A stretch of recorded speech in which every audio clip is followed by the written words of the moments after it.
नमस्कार दोस्तों, मैं हूं घनश्याम और आप देख रहे हैं घनश्याम टेक। दोस्तों, बैंक निफ्टी की एक और वीडियो में आपका स्वागत करता हूं। इसमें हम बैंक निफ्टी और बैंक निफ्टी से जुड़े हुए स्टॉक्स के बारे में चर्चा करते हैं, सीखते हैं, समझते हैं कि क्या लेवल इंपॉर्टेंट है बैंक निफ्टी के लिए और जो स्टॉक्स बैंक निफ्टी में ट्रेड करते हैं उनके लिए। दोस्तों, अगर आप हमारे चैनल पर नए हैं तो प्लीज़ चैनल को सब्सक्राइब कीजिए और वीडियो पसंद आए तो वीडियो को लाइक और शेयर करना बिल्कुल मत भूलिएगा।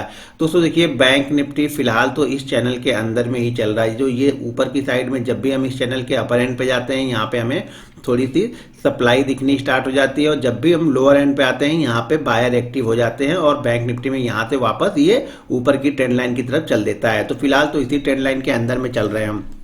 देखिए, बैंक निफ्टी में वीकनेस कहीं भी नहीं दिख रही। आप ध्यान से देखेंगे तो कहीं भी कोई वीकनेस नहीं है, तो गलती से भी आप शॉर्ट पोजीशन लेके मत जाइएगा। ये ध्यान रखिएगा कि अब हम डेली चार्ट पे अगर देखें तो अब हमारे पास यहाँ पे एक स्ट्रॉन्ग सपोर्ट है जो कि हमारे पास है 29,900 के ऊपर का। 29,900 के ऊपर जब तक हम क्लोज करते रहेंगे तब तक बैंक निफ्टी यहाँ पे वीक नहीं होगा और बायर हर जब नीचे की तरफ आएगा, थोड़ा सा नीचे की तरफ आएगा इस ट्रेंड लाइन के पास, तो यहाँ पे बायर एक्टिव हो जाएंगे। हम थोड़ा वीक तब होंगे जब हम 29,900 के नीचे क्लोज करना स्टार्ट करेंगे, तब हम शायद फिर यहाँ पे 28,800 और 28,900 के पास में आए। जो स्ट्रॉन्ग बेस स्ट्रॉन्ग सपोर्ट है वो है हमारा यहाँ पे लगभग ये जो लाइन जो आप दिख रही है ये हमारा स्ट्रॉन्ग सपोर्ट है जो कि 28,800 के आसपास है। तो हम वीक या बड़ा वीक या बायर अपनी पोजीशन को तब काटना स्टार्ट करेंगे जब ये 28,800 के नीचे क्लोज करेगा। अभी भी हम यहाँ से 28,800 से 30,600 पे है, लगभग हम 1800 पॉइंट दूर है।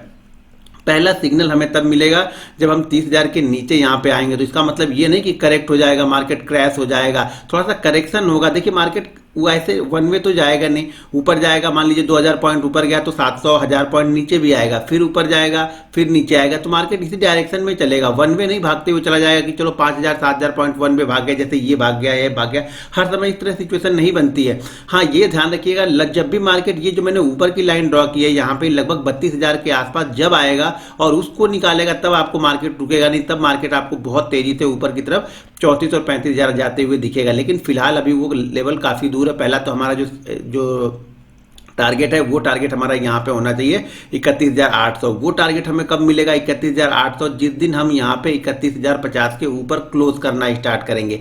जब हम 31,050 के ऊपर क्लोज करना स्टार्ट करेंगे तो जो ये टारगेट है ना, ये टारगेट आपको 600 700 500 मतलब ये कैंडल है, आपको 1 से 2 दिन में ये टारगेट आपको मिलेगा। फिर मार्केट जाके इस लेवल के आसपास कंसोलिडेट करना स्टार्ट कर देगा।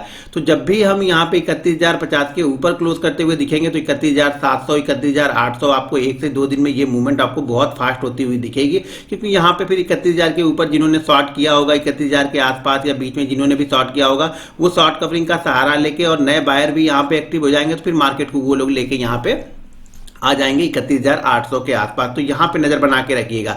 वीकनेस, पहला वीकनेस का सिग्नल हमें तब मिलेगा जब हम 30,000 के नीचे क्लोज करना स्टार्ट करेंगे, तभी ध्यान रखिएगा, तभी हमें वीकनेस का सिग्नल मिलेगा। इसका मतलब ये नहीं कि मार्केट यहां से नीचे की तरफ आ जाएगा। मार्केट को क्रैश होना होगा तो वो आपको बताएगा नहीं, आपको न्योता नहीं देगा। मार्केट जब क्रैश होना होगा तो सब समझ लो आप सोचते ही रह जाओगे, आप और हम सिर्फ देखते ही रह जाएंगे और मार्केट नीचे की तरफ आ जाएगा। तो कोई भी पोजीशन ये सोच समझ कर बनाइएगा, हमेशा स्टॉप लॉस के साथ में पोजीशन बनाइएगा। उसके बाद क्रैश हो, अगर इस लेवल के बाद वो निकल जाता है तो हम यहाँ पे खाली होके बैठ जाएंगे, हमारे पास बैंक निफ्टी की कोई पोजीशन ही नहीं रहेगी। तो ये ध्यान रखिएगा, अपने लेवल पे फोकस कीजिए। अगर आप कहीं इंट्राडे ट्रेडर हैं, ये ध्यान रखिए, अगर आप इंट्राडे ट्रेडर है तो आपको ये देखना ही नहीं है कि मार्केट क्रैश होगा या ऊपर जाएगा। अपने लेवल पे फोकस कीजिए। आपका लेवल आता है तो आप बाइंग कीजिए, आपका लेवल नीचे की साइड में आता है तो आप सेल कीजिए। अब उसके बाद वो क्रैश हो या यहाँ से 20% ऊपर चला जाए, उससे आपको क्या लेना देना है। जब आप इंट्राडे ट्रेडर है तो आपको ये सोचने की जरूरत नहीं है। हाँ, आपके पास बड़ा पोर्टफोलियो है तब आपको सोचने की जरूरत है कि हाँ यहाँ से क्रैश होगा तो मेरे पोर्टफोलियो पे उसका डेंट पड़ेगा। अगर आप इंट्राडे ट्रेडर है तो इन सब चीजों पर ध्यान मत दीजिए। आप लोग बस अपने लेवल पे ध्यान दीजिए, आपको यहाँ पे पैसा मिलेगा। लेवल पे ध्यान दीजिए, रिस्क मैनेजमेंट पे ध्यान दीजिए, मनी मैनेजमेंट और रूल्स को फॉलो करेंगे तो मार्केट आपको पैसा यहां पे देके जाएगा। तो बैंक निफ्टी फिलहाल इसी कंडीशन में चल रहा है। जैसा कि ऊपर की साइड में निकलेगा तो ऊपर की साइड में यहां पे हमें टारगेट मिल जाएंगे फिर 31,800 के आसपास में। अब जरा आवरली चार्ट पे देखते हैं और शॉर्ट टर्म टाइम फ्रेम में देखते हैं क्या बोल रहा है बैंक निफ्टी। और शॉर्ट टर्म टाइम फ्रेम में अगर हम जाते हैं तो पहले मैं इस ट्रेंड लाइन को निकाल देता हूं। तो आवरली चार्ट पे देखेंगे तो एक आपको शॉर्ट का सिग्नल, अगर आवरली छोटे से शॉर्ट करना है, मतलब छोटी कंडीशन के लिए शॉर्ट करना है, तो आपको शॉर्ट बनेगा जब ये 350 के नीचे ट्रेड करना स्टार्ट करेगा। यानी इस ट्रेंड लाइन के नीचे अगर हम ब्रेक करके ट्रेड करते हैं तो फिर हम शायद यहाँ पे 30,100 के पास तक आ सकते हैं। ये शॉर्ट टर्म की बात कर रहा हूँ, जैसे 1 आध 2 दिन के लिए। जिस दिन भी आवरली चार्ट पे ये आपको ब्रेक करते हुए दिखेगा तो फिर हमें ये लेवल नीचे की तरफ दिखाई देंगे। ऊपर की साइड में जैसा कि मैंने बता दिया है, जब तक हम इस लेवल के ऊपर यानी 30,050 के ऊपर क्लोज नहीं करेंगे तब तक यहाँ पे एक बड़ी मूवमेंट फिर से आपको देखने को नहीं मिलेगी, तब तक हम इस चैनल के अंदर में ही चलते रहेंगे। अब इंट्राडे की बात करें यानी कल के सेशन यानी मंडे के सेशन में हम क्या कर सकते हैं बैंक निफ्टी के लिए, तो मंडे के सेशन में जो हमारा होगा बाइंग साइड में, देखिए 15 मिनट का चार्ट मैंने यहाँ पे लगाया हुआ है। तो मंडे के सेशन में बाइंग में तब करूंगा इसको जब ये इस ट्रेंड लाइन को ब्रेक करते हुए दिखेगा, यानी वापस 650 670 के ऊपर, ये 670 की लाइन है तो 650 से 670 मान लीजिए यहाँ पे मार्केट यहीं पे ओपन होता है, इस जगह पे ओपन होता है और इस जगह तो ओपन होने के बाद इस लेवल को क्रॉस करता है तो फिर मैं बाइंग करूंगा वापस 30,800 के टारगेट के लिए, जैसा कि मैंने लास्ट वीडियो में भी आप लोग को बताया हुआ था कि बैंक निफ्टी को मैं बाइंग कब करूंगा, जब ये 30,610 के ऊपर जाएगा। अब वो हो चुका है 30,650 से लेकर 670 के बीच में। बैंक निफ्टी कब, जब ये नीचे ओपन होगा मंडे के सेशन में, अगर ये नीचे ओपन होने के बाद इसको क्रॉस करता है तब मैं जाऊंगा। पहला टारगेट आपको यहाँ पे मिल जाएगा, वो रहेगा लगभग यहाँ पे 750 का, और दूसरा टारगेट होगा 800 से लेकर के 850 के बीच का। यहाँ पे जब हम नीचे ओपन होते हैं तब मान लीजिए हम कल 200 पॉइंट ऊपर ही ओपन हो गए 800 के आसपास, तो मेरे को लगता है कि 830 840 को निकालेगा तो एक बार आपको 930 से लेकर 980 की मूवमेंट आपको इंट्राडे में बैंक निफ्टी मंडे के सेशन में दे सकता है। लेकिन वो कंडीशन तब बनेगी जब हम मान लीजिए यहाँ पे ओपन होते हैं और इस जगह पे आके हम 5-7 मिनट का टाइम बिता देते हैं, जैसे ये यहाँ पे कैंडलें रुकी हुई हैं ऐसे आके यहाँ पे हम 5-7 मिनट का टाइम बिताते हैं। कब, एक रेंज बना लेते हैं, जैसे मान लीजिए 30,750 से लेकर 30,820 830 की एक रेंज बनाते हैं और वापस उस रेंज को ब्रेक करेंगे, तब हमें यहाँ पे एक मूवमेंट मिलेगी जो कि इसको लेके जाएगी 30,930 से लेकर 30,980 के बीच में लेके जाएगी पहली मूवमेंट। उसके बाद 30,930 से लेकर 31,050 के बीच में मैं कोई ट्रेड यहाँ पे नहीं लूंगा। अगर मान लीजिए मार्केट जाता है तो मैं वेट करूंगा, कंसोलिडेट होने दूंगा, उसके बाद जब 30,050 वाले लेवल को ब्रेक करेगा तब मैं यहाँ पे ट्रेड बनाऊंगा। तो बाइंग साइड के लिए मंडे के सेशन में यहाँ पे 30,670 से लेकर के 30,650 से लेकर 30,675 के बीच में अगर हम नीचे की साइड में ओपन होते हैं तब तो हो गया। जब हम इस जगह पे ओपन होते हैं या हम गैप अप ओपन होते हैं तब की बात। मान लीजिए हम कल गैप डाउन ओपन हो जाते हैं, यानी मंडे के सेशन में हम गैप डाउन ओपन हो जाते हैं और गैप डाउन ओपन होने के बाद हम इस लेवल के आसपास ओपन होते हैं, जैसे कि मान लीजिए 30,200 30,300 के आसपास अगर हम गैप डाउन ओपन होते हैं तो मैं यहाँ पे थोड़ा सा वेट करूंगा। अगर गैप डाउन ओपन हो गया तब मैं यहाँ पे वेट करूंगा, देखूंगा कि इस ट्रेंड लाइन के पास ये किस तरह से मूवमेंट करता है। अब मान लीजिए 600 से हम ऑलरेडी अगर 600 के पास ओपन होते हैं तब तो ठीक है, 600 के पास से यहाँ पे आते हैं तो यहाँ पे अगर कंसोलिडेट करता है तो यहाँ पे एक बाइंग साइड का व्यू हम यहाँ पे ले सकते हैं। लेकिन अगर मान लीजिए हम 400 या 350 के आसपास ओपन होते हैं और यहाँ पे एक रेंज बनाते हैं इस तरीके से, तो उस रेंज का अपर साइड या लोअर साइड जिस साइड में निकलेगा, मान लीजिए इसको मैं थोड़ा सा जूम कर दूं, मान लीजिए हम यहाँ पे आ जाते हैं, इस जगह पे आते हैं, हम ओपन होते हैं आके यहाँ पे, हम कहीं पे यहाँ पे आके ओपन हो जाते हैं, इस जगह के आसपास में हम ओपन हो जाते हैं, इस जगह यहाँ पे मान लीजिए हम ओपन होते हैं। तो यहाँ पे ओपन होने के बाद मैं वेट करूंगा कि मार्केट इस तरह से एक रेंज बनाए, इस रेंज को जिस साइड में ब्रेक करेगा, अगर ऊपर की साइड में ब्रेक करेगा तो वापस मैं ऊपर की साइड में बाइंग करूंगा, कहाँ के लिए, वापस 650 के टारगेट के लिए। अगर ये नीचे की साइड में ब्रेक कर जाता है तो फिर नीचे की साइड में फिर मैं 150 के टारगेट के लिए जाऊंगा। लेकिन ये जरूरी है कि यहाँ पे आके कंसोलिडेट करें। उसके बाद अगर हम गैप डाउन ओपन होते हैं तब मान लीजिए हम यहाँ पे ओपन होते हैं और यहाँ पे ओपन होकर यहाँ पे आते हैं, तब इसके बाद मैं यहाँ पे सेल करने की थोड़ी सी जल्दबाजी नहीं करूंगा, फिर मैं यहाँ पे वेट करूंगा, क्योंकि ऑलरेडी हम 300-350 पॉइंट यहाँ पे गिर चुके होंगे तो यहाँ पे सेल करना थोड़ा सा रिस्की हो जाएगा। लेकिन अगर कंसोलिडेट कर देते हैं हम यहाँ पे 20 मिनट 25 मिनट कंसोलिडेशन के बाद में गिरते हैं, तब हमें एक मूवमेंट यहाँ से वापस मिलेगी जो कि 350 के बाद आपको वापस यहाँ पे 250 पहला और उसके बाद फिर आपको 100 के आसपास तक लेके आ सकती है। तो इस पे नजर बना के रखिएगा आप बैंक निफ्टी में, क्योंकि हम बैंक निफ्टी में जब भी इस जगह पे आ रहे हैं, इस ट्रेंड लाइन के पास आ रहे हैं, हम यहाँ से सपोर्ट लेके ऊपर की साइड में ही निकल रहे हैं। तो ये चीज का ध्यान रखिएगा बैंक निफ्टी में अगर आप मंडे को ट्रेड ले रहे हैं तब। अब चलिए देख लेते हैं कि बैंक निफ्टी में ऐसे कौन से स्टॉक्स है जो बैंक निफ्टी को ऊपर और नीचे ले जाने में मदद कर सकते हैं। तो अब चलिए देख लेते हैं कि बैंक निफ्टी में ऐसे कौन से स्टॉक्स है जो बैंक निफ्टी को ऊपर और नीचे ले जाने में मदद करेंगे। पहला स्टॉक है हमारा एक्सिस बैंक। देखिए एक्सिस बैंक इस चैनल के अंदर में ही ट्रेड कर रहा है। इस चैनल के अंदर में लगभग हम 20 से 22 ट्रेडिंग सेशन हम इस चैनल के अंदर में निकाल चुके हैं।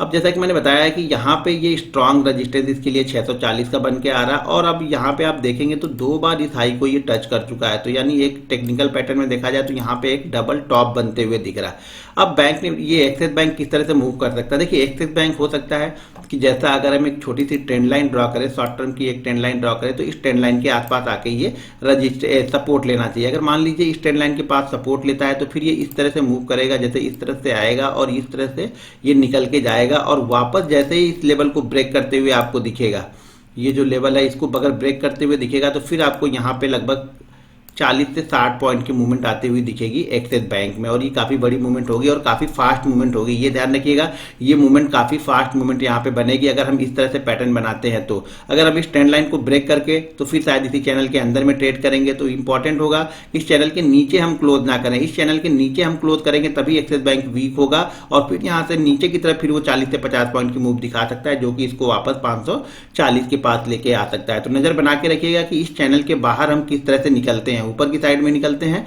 या नीचे की साइड में निकलते हैं। तो ये इंपॉर्टेंट है हमारे लिए, इस चैनल पर ध्यान रखना।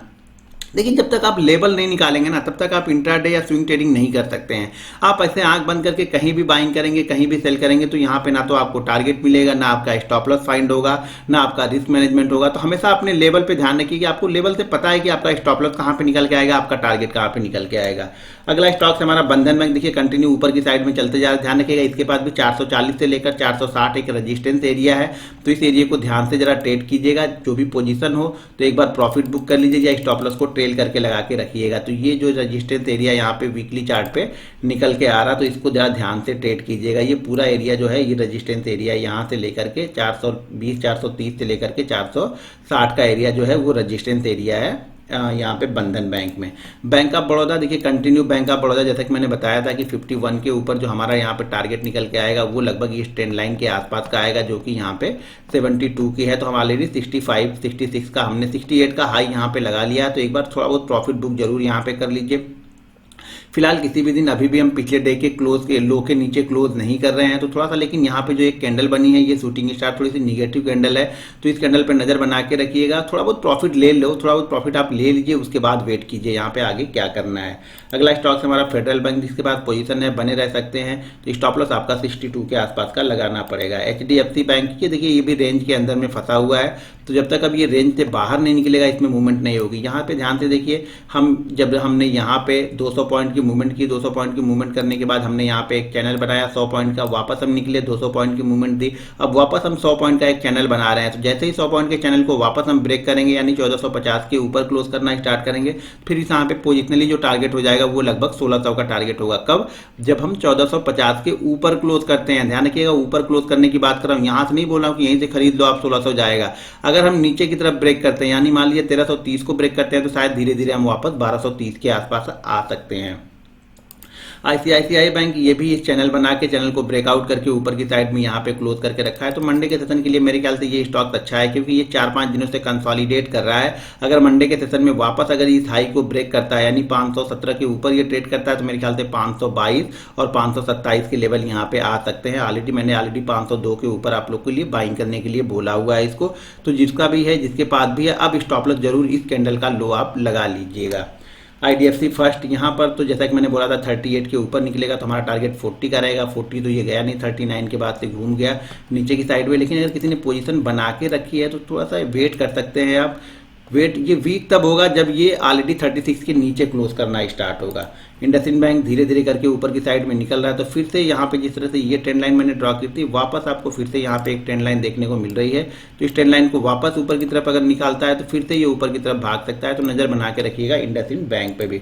कोटक बैंक कंटिन्यू ऊपर की साइड में ही चल रहा है, ये स्टॉक्स अच्छी खासी मूवमेंट फिर से दिखाना स्टार्ट कर दिया, तो अब नजर बना के रखिएगा। अब हमारे लिए इंपॉर्टेंट ये है कि ये 1950 के ऊपर निकलेगा तो फिर यहाँ पे टारगेट आपको 2070 के टारगेट मिल सकते हैं, और उसके बाद 2100 के टारगेट की तरफ ये बढ़ता हुआ दिखाई देगा। मान लीजिए जब ये 1950 के ऊपर क्लोज करना स्टार्ट करेगा तो उसका स्टॉप लॉस आपको यहाँ पे 1870 का लगा के रखना पड़ेगा। RBL बैंक ये भी धीरे धीरे करके मूव कर चुका है, यहाँ पे थोड़ी सी प्रॉफिट बुकिंग हो रही है, तो थोड़ा सा वेट करना पड़ेगा RBL बैंक को अब नया ट्रेड बनने के लिए, क्योंकि ऑलरेडी ये भी रेजिस्टेंस के आसपास है। 240 से लेकर 250 इसका भी एक रेजिस्टेंस एरिया है RBL बैंक का।